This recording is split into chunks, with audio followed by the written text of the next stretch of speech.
October నెల 2వ తేదీ పవిత్ర కావలి సన్మనస్కుల పండుగ.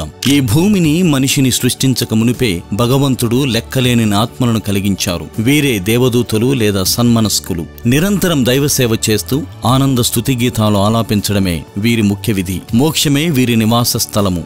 తమకు చావు లేదని, శాశ్వత స్వేచ్ఛా జీవులమని గర్వముతో దేవుని సేవించక అవేదేయించిన లూసిఫర్ దూతను తన అనుచరులను మోక్షం నుండి గెంటివేయబడి సైతానులుగా పిలువబడుతున్నారు. విధేయులైన ఆత్మలకు దేవుడు తనను తాను సదా దర్శించుకునే వరాన్ని అనుగ్రహించారు. సన్మనస్కులు 9 బృందాలు.